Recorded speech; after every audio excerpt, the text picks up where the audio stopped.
तब शैतान ने उनसे कहा, यदि आप परमेश्वर के पुत्र हैं तो इस पत्थर को रोटी बन जाने की आज्ञा दें।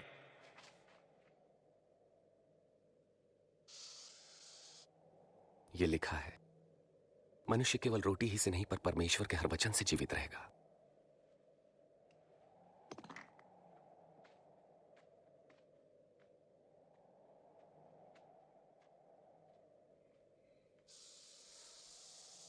तब शैतान उन्हें ऊंचे स्थान पर ले गया और पल भर में जगत के सारे राज्य दिखाए। ये सब अधिकार और वैभव मैं आपको दूंगा। ये सब मुझे सौंपा गया है और जिसे मैं चाहूं उसे ये सब दे सकता हूं। यदि आप मुझे प्रणाम करें तो ये सब आपका हो जाएगा। यह भी लिखा है कि तुम प्रभु अपने परमेश्वर की उपासना करो और तुम केवल उन्हीं की सेवा करो।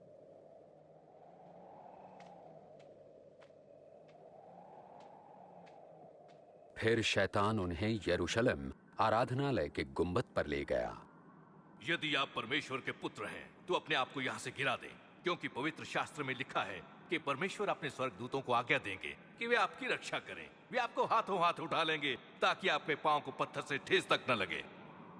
धर्मशास्त्र कहता है, तुम प्रभु अपने परमेश्वर की परीक्षा न करो।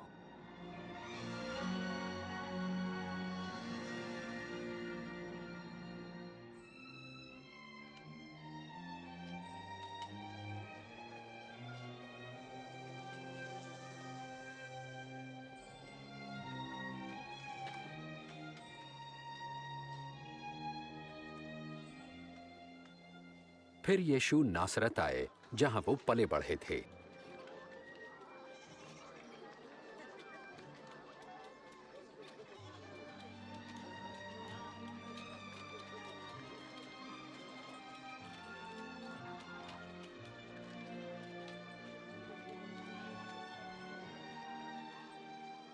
कैसी हो?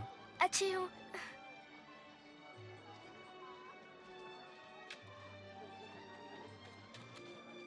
सब्बत यानी विश्राम के दिन नियमानुसार वे आराधनालय गए।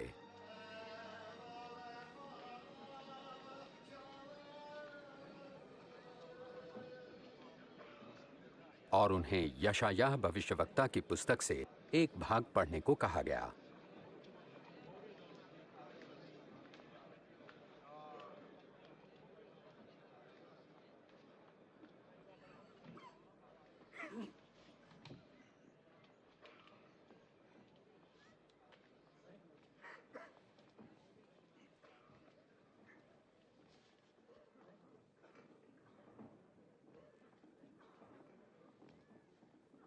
परमेश्वर का आत्मा मुझ पर है, क्योंकि उन्होंने मुझे दीनों को शुभ संदेश सुनाने के लिए चुना है। उन्होंने मुझे भेजा है कि मैं बंदियों को मुक्ति और अंधों को दृष्टि पाने का संदेश दूं, सताए हुए लोगों को मुक्त करने के लिए और यह घोषणा करने के लिए कि समय आ गया है जब परमेश्वर अपने लोगों को बचाएं। वे ठीक कहते हैं।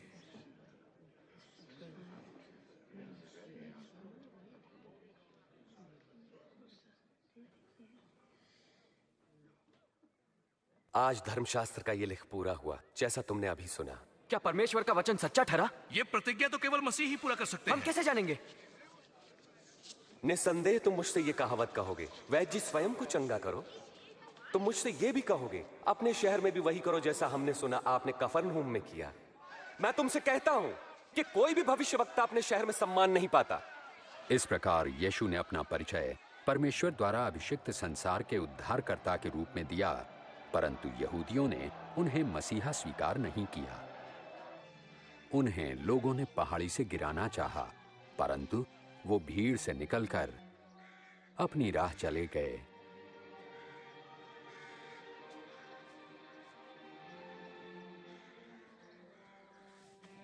और गलील के नगर कफरनहूम पहुंचे।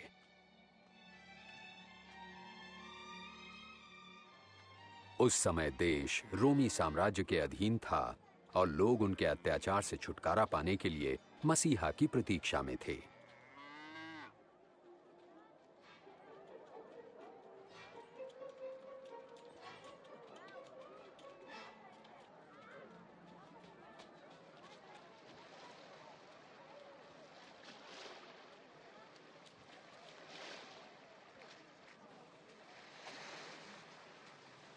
तुम्हें शांति मिले।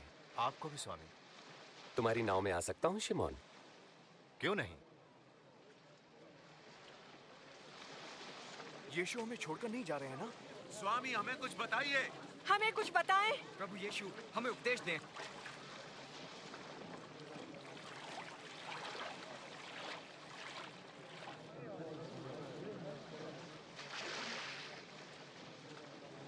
एक बार दो व्यक्ति प्रार्थना करने मंदिर गए।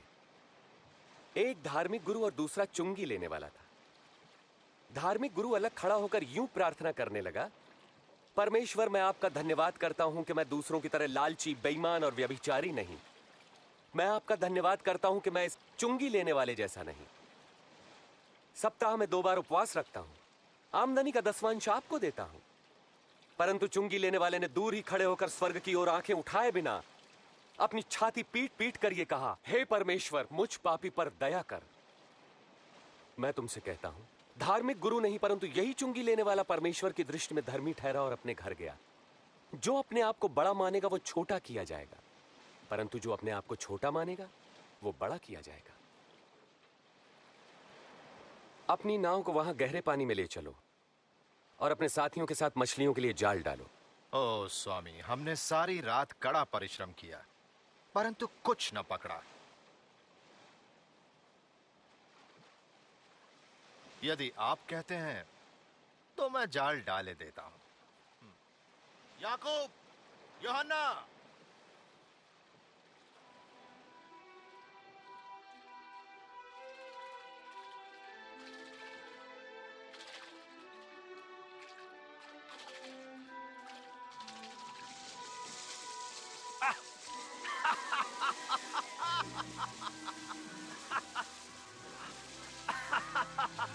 याकूब, यूहन्ना, अपनी नाव इधर ले आओ और हमारी सहायता करो, जल्दी। हम नहीं आ सकते, बहुत काम है।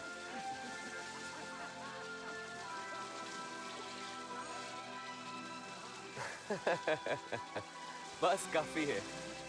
इतनी मछलियां बहुत हैं।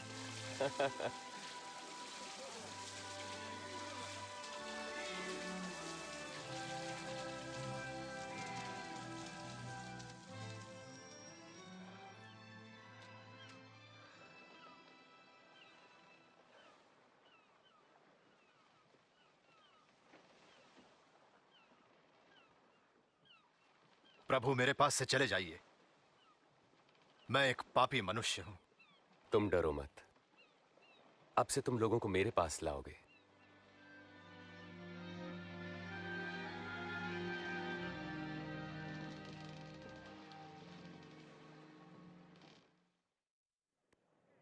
मेरे पास आओ और मेरे वचन सुनो, मेरी मानो और तुम जीवन पाओगे। प्रभु को खोजो जब तक वो मिल सके, उन्हें पुकारो जबकि वो पास है। दुष्ट अपनी दुष्टता और अधर्मी अपने बुरे विचार छोड़कर परमेश्वर के पास आए और वे उन पर दया करेंगे और उन्हें पूर्ण क्षमादान देंगे। तुम आनंदित रहोगे और तुम्हें शांति मिलेगी। वे आ रहे हैं, वे यही हैं, देखो। यीशु, यीशु, मेरी इकलौती बेटी को बचा ले प्रभु, मुझ पर दया करें। मेरी बेटी केवल 12 वर्ष की है और मरने को है। कृपा करके मेरे साथ चलिए। यार, मुझे बड़ा दुख है। यीशु, तुम्हारी बेटी नहीं रही, इसलिए गुरु को कष्ट ना दे। डरो नहीं, विश्वास रखो, वो ठीक हो जाएगी।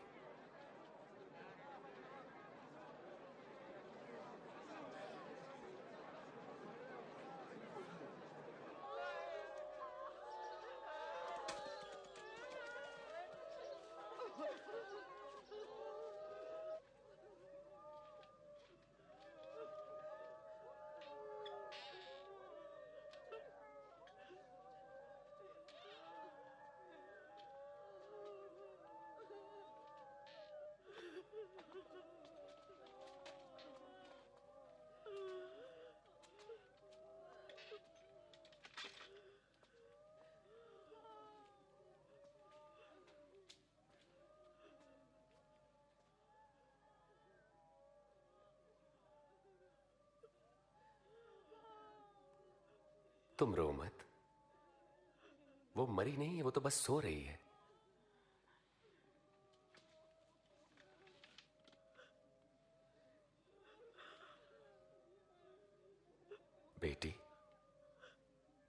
उठो।